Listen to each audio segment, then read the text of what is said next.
12월 21일 새벽 예배를 사도신경으로 시작하겠습니다. 나는 전능하신 아버지 하나님 천지의 창조주를 믿습니다. 나는 그의 유일하신 아들 우리 주 예수 그리스도를 믿습니다. 그는 성령으로 잉태되어 동정녀 마리아에게서 나시고 본디오 빌라도에게 고난을 받아 십자가에 못 박혀 죽으시고 장사된 지 사흘 만에 죽은 자 가운데서 다시 살아나셨으며 하늘에 오르시어 전능하신 아버지 하나님 우편에 앉아 계시다가 거기로부터 살아있는 자와 죽은 자를 심판하러 오십니다.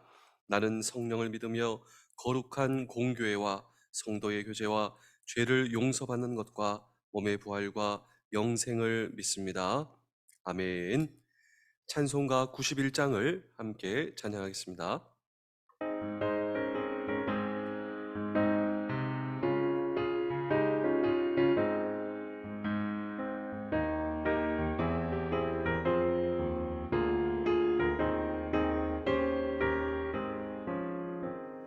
슬픈 마음 있는 사람 예수 이름 믿으면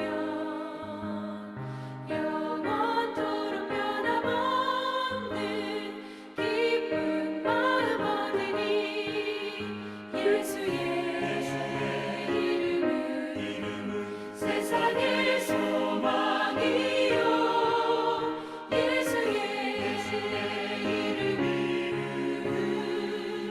천국의 기쁨일세. 거룩하신 주의 이름 너의 방패 삼으라. 환난 시험 당할 때에 주께 기도드려라. 예수의 이름은 세상의 소망이요 예수의 이름은 천국의 기쁨일세.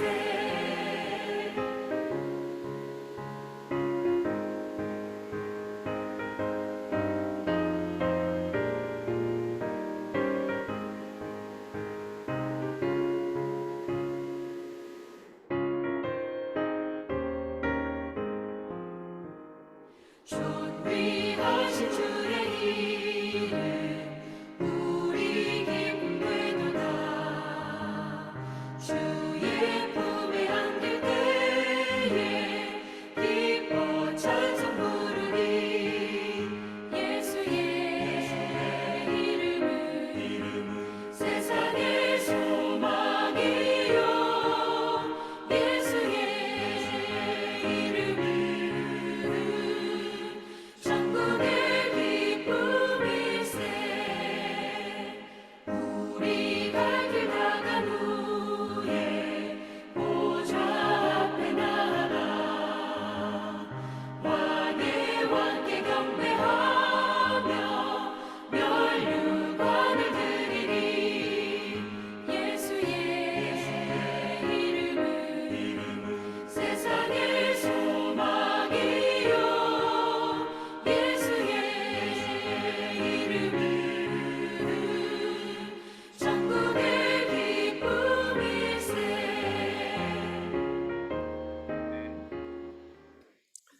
성경 말씀은 빌립보서 1장 3절에서 6절까지의 말씀입니다.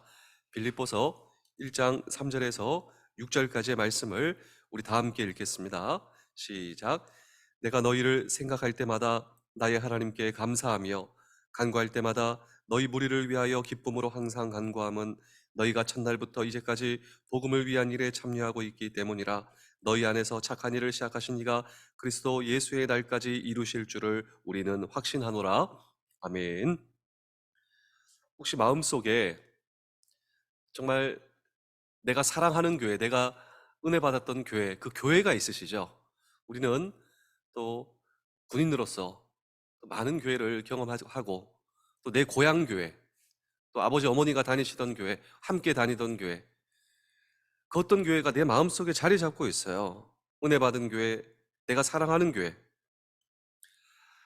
만약 오늘 성경 본문의 저자인 바울에게 이 질문을 묻는다면 아마도 바울은 이 교회를 말할 것입니다. 이 교회가 바로 빌립보 교회일 것입니다. 왜냐하면 오늘 성경 본문을 보실까요? 빌립보서 1장 3절입니다. 내가 너희를 생각할 때마다 나의 하나님께 감사하며. 자, 빌립보 교회를 생각하고 빌립보 교회 성도들을 생각할 때마다 나 하나님께 정말 감사합니다. 1장 4절도 보실까요? 간구할 때마다 너희 무리를 위하여 기쁨으로 항상 간구함은. 기도할 때마다 내가 빌립보 교회 또 성도들을 위하여 기도할 때마다 내가 기쁘다. 그래서 우리가 빌립보서를 이해하려면 빌립보 교회를 이해해야 합니다. 그 교회가 어떤 교회인가? 예, 이제 우리가 잊지 않을 거예요. 빌립보 교회가 어떤 교회인가? 예, 빌립보 교회는 유럽 최초의 교회입니다. 그 이상도 그 이하도 아니에요. 딱 요것만 이해하시면 빌립보서가 이제 이해가 돼요. 자, 빌립보 교회는 어떤 교회라고요? 유럽 최초의 교회. 그래서 생각해 보실까요? 유럽의 교회가 세워지지 않았다면, 유럽이 복음화가 되지 않았다면 지금 서구 문명은 오늘의 유럽은 존재하지 못했을 것입니다. 근데 그 중심에 누가 있는가? 바울이 있고요. 하나님께서 바울에게 위탁하신 그 복음이 있고요. 복음. 그리고 빌립보 교회와 빌립보 교회 성도들이 있는 것입니다. 그리고 하나님께서는 이 모든 일을 위해서 복음의 전도자 바울에게 비전을 주셨어요. 처음이에요. 원래는 빌립보는 그런 곳이 아니었습니다. 거기는 교회도 없었습니다. 근데 하나님께서 허락하신 이 바울을 통하여 그 복음으로 얻은 그 비전, 저와 여러분도 마찬가지입니다. 내가 생각할 때 약하고 부족하지만 하나님께서 우리에게 복음을 주셨거든요. 복음을 통하여서 우리는 비전과 꿈을 꿀 수 있거든요. 우리에게도 위탁하신 복음을 통한 그 비전의 역할은 무엇인가? 나를 통한 하나님께서 나에게 허락하신 복음을 통한 그 꿈과 비전을 통하여서 하나님께서 나에게 기대하시는 일은 무엇인가라고 하는 질문도 오늘도 우리는 이 성경 본문 속에 던지고 함께 주의 음성을 들을 때 비전은 오늘 저와 여러분의 인생의 방향을 전환시킵니다. 원래 이 바울의 꿈이라고 한다면, 비전이라고 한다면 아시아의 복음화였어요. 그래서 그의 전도 여행의 타겟과 방향과 목표 설정은 아시아였습니다. 아시아로 쭉쭉쭉쭉 나가는 것이죠. 그런데 어느 날 갑자기 벽에 부딪혔습니다. 뭔가 내가 복음의 일을 하고 있는데 그 일이 잘 되지 않아요. 이렇게 고백하죠. 성령께서 내 길을 막으셨다. 우리 사도행전 16장 6절에서 7절의 말씀을 함께 읽겠습니다. 시작. 성령이 아시아에서 말씀을 전하지 못하게 하시거늘 그들이 부르기아와 갈라디아 땅으로 다녀가 무시 앞에 이르러 비두니아로 가고자 했으되 예수의 영이 허락하지 아니하시는지라. 자, 아시아의 복음에 대한 꿈을 가지고 쭉쭉쭉쭉 나가고 있는데 잘 되지 않아요. 바울이 이렇게 얘기합니다. 성령께서 나의 길을 막으셨다. 예수의 영이 허락하지 아니하셨다. 그래서 아시아와 유럽의 경계 사이 드로아라고 하는 지역까지 오게 되었습니다. 거기서 꿈을 꿔요. 꿈꾼다니까요. 우리 사도행전 16장 9절의 말씀을 읽겠습니다. 밤에 환상이 바울에게 보이니 마게도냐 사람 하나가 서서 그에게 청하여 이르되 마게도냐로 건너와서 우리를 도우라 하거늘. 이거 잘 알고 계시지 않습니까? 바울의 꿈에 유럽 사람이 나타나, 마게도냐 사람이 나타나 여기 와서 우리를 도와주시오. 아주 절박하게 살려주시오. 이 꿈을 그래서 이런 배경 아래에 꾸게 되는 것입니다. 여러분, 만약 여러분의 꿈에 밤에 이제 주무시는데 꿈에 누가 나타나냐면 제가 나타났어요. 이렇게 가정을 해보겠습니다. 여러분 꿈에 제가 나타났어요. 근데 제가 뭔가 사정이 있는 것 같아요. 여러분에게 그냥 여러분의 바지가랑이를 붙잡으면서 김동원 목사가 나타나서 누구누구 집사님 제발 절 살려주십시오. 제발 저를 도와주십시오. 제발 저를 도와주십시오 하고 꿈이 끝난 거예요. 여러분 누구 찾아가겠습니까? 저 찾아오시겠죠? 저에게 뭐라고 얘기하시겠습니까? 물으시겠죠? 목사님 요즘에 뭐 무슨 일 있으십니까? 제가 묻겠죠. 아 집사님 왜요? 아니 목사님이 지난밤 제 꿈에 나타나 저 살려달라고 했습니다. 이게 그 말입니다. 여러분, 사도행전의 저자가 누구입니까? 사도행전. 누구죠? 예, 누가 썼죠? 누가가 썼습니다. 사도행전. 네, 저자. 누가복음의 저자 누가? 의사 누가? 그의 직업이 의사. 그의 출신이 어디입니까? 유럽이에요. 마게도냐 사람. 그 성경학자는 이렇게 추정하고 있습니다. 바울의 꿈에 나타난 이 마게도냐 유럽 사람이 누구냐? 누가라고 하는 것입니다. 누가. 누가가 나타나서 바울, 나 좀 도와주시오. 나 좀 도와주시오. 나 살려주시오. 그래서 바울이 누가를 만난 거예요. 누가한테 얘기를 하는 거예요. 어이 누가, 내 꿈에 당신이 나타났어. 당신이 나를 도와달라고 해서 나 그때 아시아로 가려고 하다가 결정적으로 내 인생의 방향을 꺾어 내가 배를 타고 그래서 유럽으로 갔어. 거기서 빌립보 교회 성도들을 만나고 빌립보 교회를 세웠어. 그들이 유럽의 역사를 바꾸는, 하나님께서 놀랍게 쓰시는 단초가 되었어. 이것이 빌립보 교회가 생기게 된 배경이 사도행전부터 나온다라고 하는 것이죠. 여러분, 어쨌든 바울의 발걸음을 결정적으로 바꾼 사건, 이 유럽 사람의 환상, 우리를 도와주시오. 이것이 바로 유럽의 기독교 문명이 시작되는 놀라운 결정적 전기가 되었다라고 하는 것입니다. 그날 밤에 보았던 그 꿈, 와서 도와주시오. 아주 절박하게 우리를 와서 살려주시오. 이 영혼의 부르짖음을 보고 바울의 인생이 달라진 것이다 라고 하는 것이죠. 그런데 바울의 인생만 달라진 것이 아닙니다. 바울을 통해 복음을 전해 들었던 수많은 인생, 정말 놀랍게도 유럽이 여기서부터 변하게 되었다라고 하는 것입니다. 그리고 역사의 방향이 바뀌게 되었고, 그리고 거기서부터 전해진 복음이 오늘 이 나라, 이 조선, 이 대한민국, 그리고 오늘 저와 여러분들이 예배하고 있는 우리 교회와 우리 부대. 그래서 여러분, 내 인생이 내 마음대로 되지 않는다고 포기하시면 안 됩니다. 내 인생이 내 마음대로 되지 않는다고 주저앉고 포기하는 것이 아니라 오늘 이 말씀을 붙들고 하나님 앞에 기도하셔야 됩니다. 하나님께서는 저와 여러분들의 주인이시기 때문에 목자이시고 내 인생의 방향을 인도해 주시고 책임져 주시는 그분. 내 인생이 내 마음대로 되지 않는다고 좌절하지 말아야 할 이유는, 하나님께서 내 인생의 주인이시기 때문에 여전히 그분은 내 인생을 책임져 주시는, 내 인생이 내 마음대로 안 되는 것도 하나님의 손길인 것을 믿으시며, 왜냐하면 우리 하나님은 전화위복의 하나님이시다. 하나님은 전지전능하신 하나님이 바울의 하나님, 그 하나님이 오늘 저와 여러분의 동일하신 하나님이시라면, 그렇습니다, 오늘도 하나님께서는 내 인생을 여전히 인도하고 계신다, 이 사실을 기억하셔야 한다라고 하는 것입니다. 두 번째로, 하나님께서 주시는 복음을 통한 비전은 우리의 인생의 새로운 역사를 창출해냅니다. 그래서 이 아놀드 토인비가 드로아에서, 이 드로아가 트로이입니다. 이 트로이의 꿈, 트로이의 보물. 거기서 배를 타고 빌립보, 유럽 최초의 관문 빌립보에 도착하는데, 역사가 아놀드 토인비는 그 바울이 타고 갔던 배가 인류 역사의 운명을 바꾸는 배였다. 자, 유럽 최초의 도시 관문 빌립보에 도착해서 무슨 일이 일어났는가? 세 사람을 만납니다. 그 세 사람이 우리가 너무나 잘 알고 있죠. 자, 우리 사도행전 16장 14절을 읽어보실까요?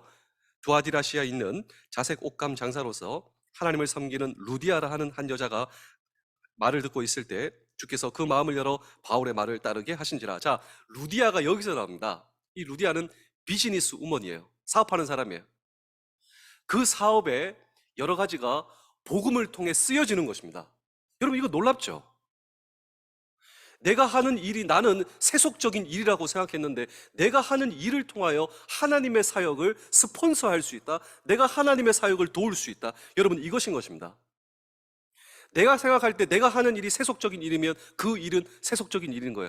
그러나 내가 하는 일이 주님께서 나에게 맡겨주신 일이라면 그것이 바로 주의 일인 것입니다. 우리는 주의 일로 하나님을 섬기는 것입니다. 이것이 바로 종교개혁자들이 주장하고 있는 성직설이라고 하는 것이죠.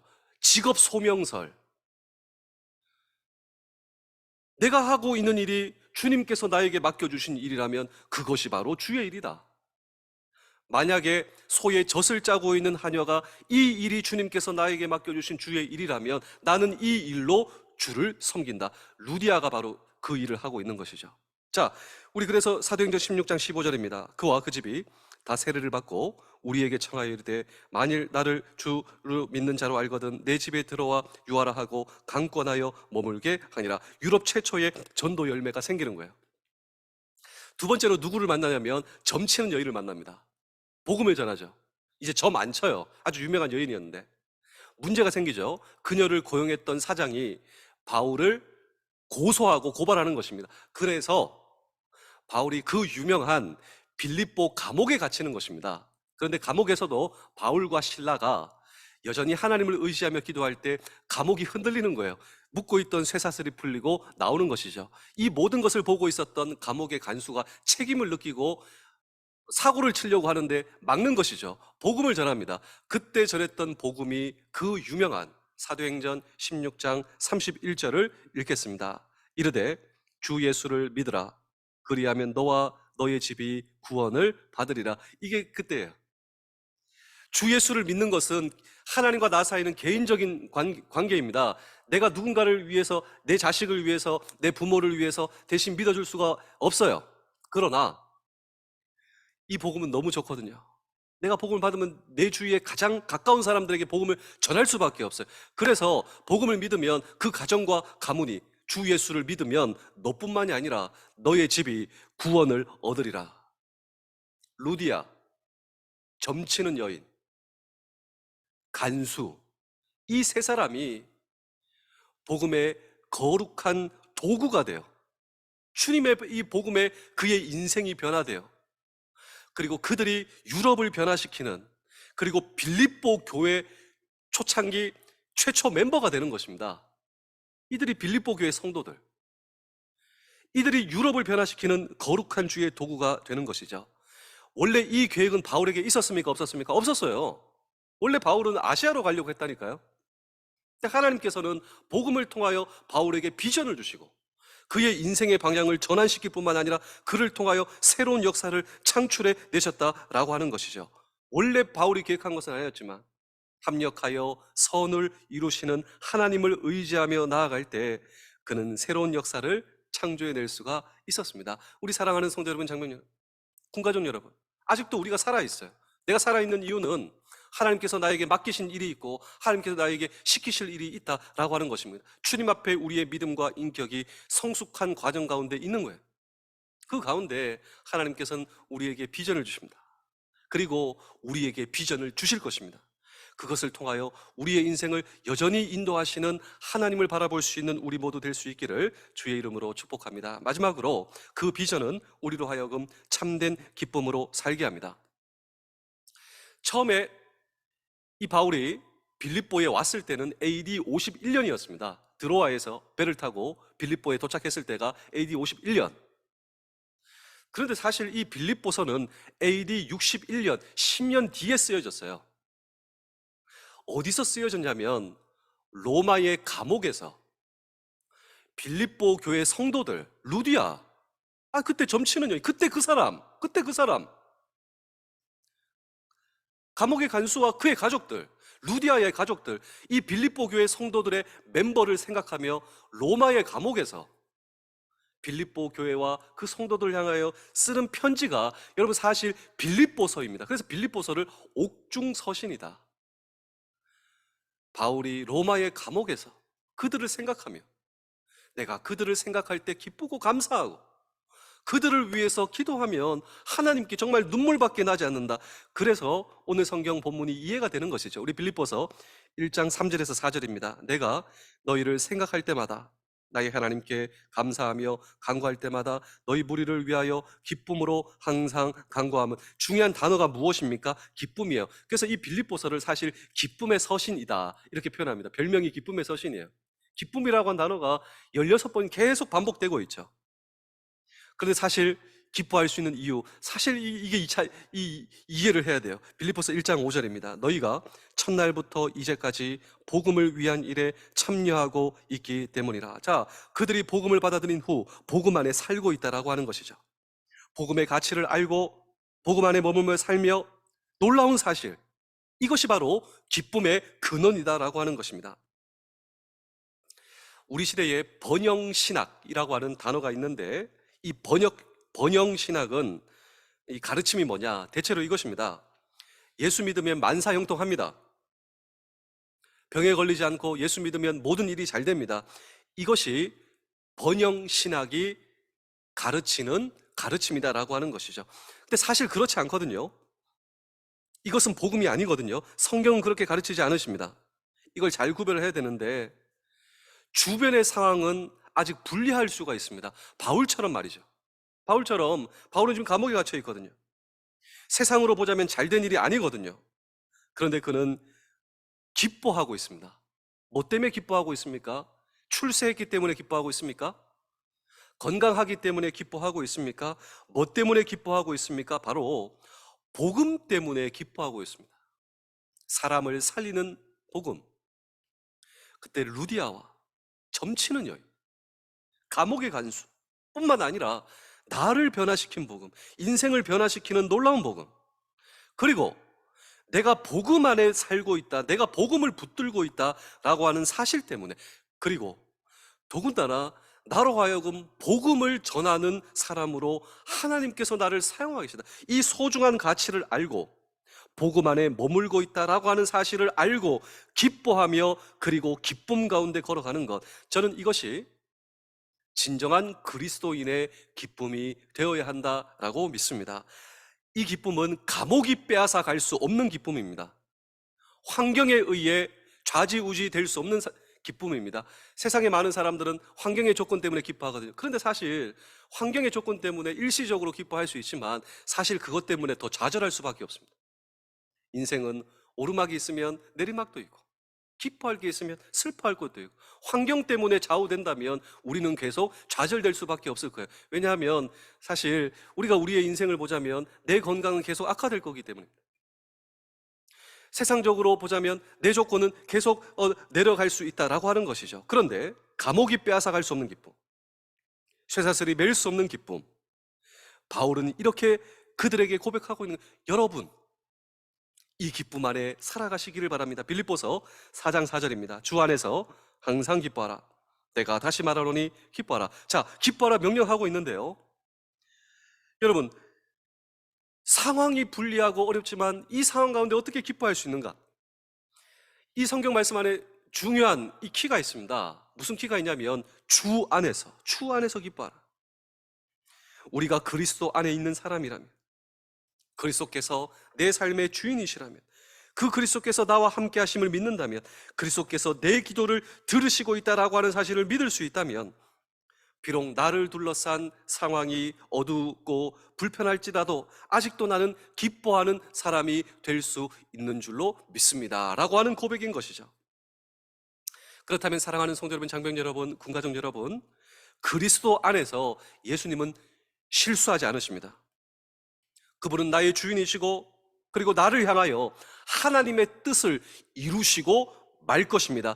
이것이 바로 믿음의 복음을 붙들고 있었던, 그리고 복음의 비전을 붙들고 있었던 바울이 바로 빌립보 교회와 빌립보 교회 성도들을 향하여, 그리스도 안에서, 예수 그리스도는 실수 없으십니다. 우리 안에 계신 주님께서 우리를 향하여 하나님의 뜻을 반드시 이루고 말 것입니다. 우리 빌립보서 1장 6절입니다. 너희 안에서 착한 일을 시작하신 이가 그리스도 예수의 날까지 이루실 줄을 우리는 확신하노라. 여러분, 이 사실을 믿으십니까?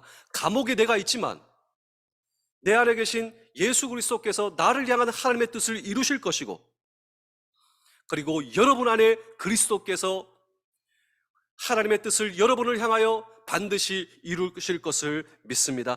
여러분, 이 사실을 믿을 때 우리가 기뻐할 수 있어요. 이 사실을 믿을 때 우리는 여전히 감사할 수 있는 사람이 되는 것입니다. 여러분, 예수님을 믿는 사실 때문에 고난은 없습니다. 만사형통합니다.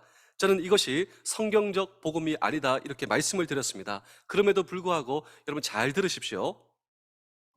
복음을 위해 희생한 사람이 있어요. 지금도 복음을 위해 헌신하는 사람이 있거든요. 그 사람들에게 후회 없는 상급을 성경은 약속하십니다. 그래서 바울은 빌립보 교회 성도들에게 내가 지금 이 복음서를 쓰고 내가 지금 이 빌립보서를 쓰고 있는 이유에 대해서 우리 마지막으로 빌립보서 1장 7절에서 8절입니다. 내가 너희 무리를 위하여 이와 같이 생각하는 것이 마땅하니 이는 너희가 내 마음에 있으며 나의 매임과 복음을 변명함과 확정함에 너희가 다 나와 함께 은혜에 참여하는 자가 됨이라. 내가 예수 그리스도의 심장으로 너희 무리를 얼마나 사모하였는지 하나님이 내 증인이시니라. 자, 무슨 소리를 하고 있냐면 바울은 감옥에서 빌립보 교회 성도들에게 내가 감옥에 있다는 사실을 나는 부끄러워하지 않습니다. 나는 오히려 자랑스럽게 생각합니다. 왜냐하면 이 모든 것은 복음 때문에 생긴 일이기 때문에 내 스스로가 내가 감옥에 있다는 사실을 부끄러워하지 않고 나는 오히려 자랑스럽게 생각하고 있습니다. 그리고 이런 복음의 사역을 위해서 여전히 희생하고 헌신하고 있는 빌립보 교회와 빌립보 교회 성도들에게 마지막으로 우리 빌립보서 4장 19절입니다. 나의 하나님이 그리스도 예수 안에서 영광 가운데 그 풍성한 대로 너희 모든 쓸 것을 채우시리라. 자, 너희 욕심까지 채워주시지 않을지는 모르지만 복음을 위해 희생하며 헌신하며 일한 사람, 하나님께서 그 영광 가운데 풍성한 대로 너희 필요한 것을 채워주실 것을 믿으시기를 바랍니다. 그리고 기쁨 가운데 사시면 됩니다. 제가 마지막으로 한 편의 이야기를 들려드리고 오늘 설교를 마치겠습니다. 중국 선교에 소중한 발자취를 남긴 허드슨 테일러 선교사님이 계십니다. 이 선교사님이 중국에 이 복음을 전하기 위해서 아주 헌신하시고 희생하신 분이에요. 이분의 선교 정책은 딱 한 구절로 요약할 수 있습니다. 이것이 그의 선교의 발걸음이 된 거예요.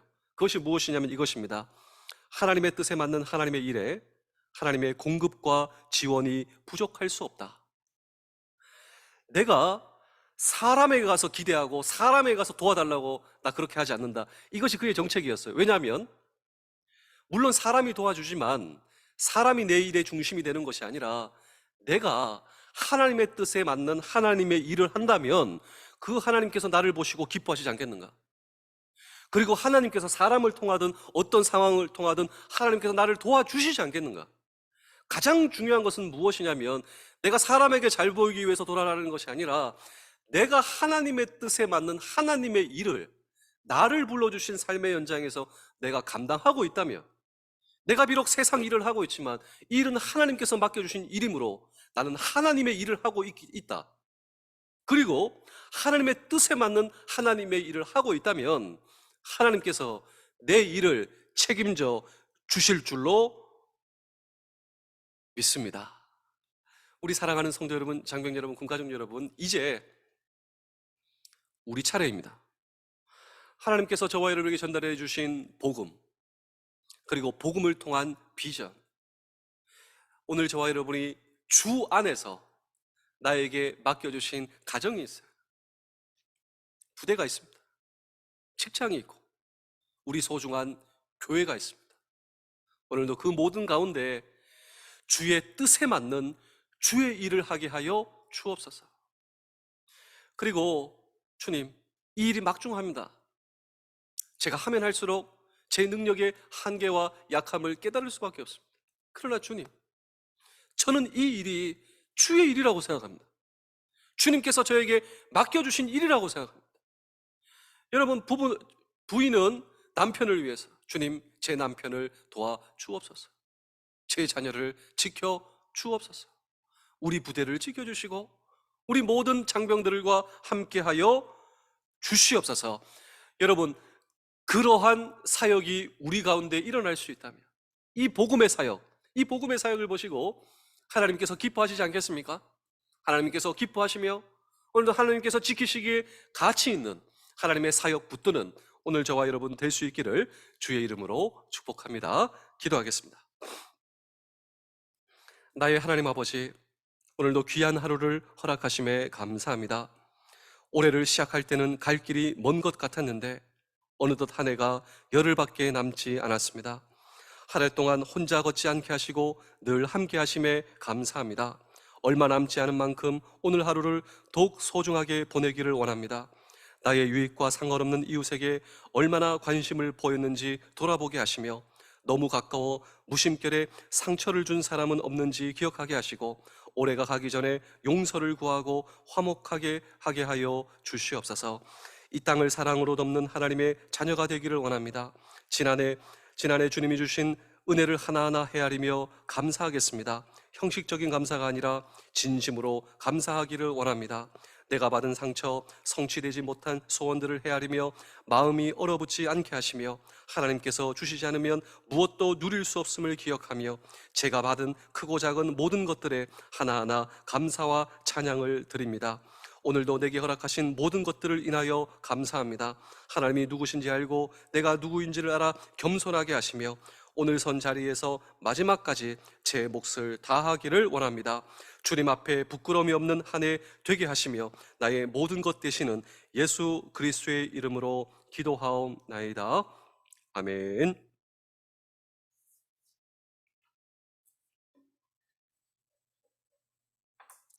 또 기도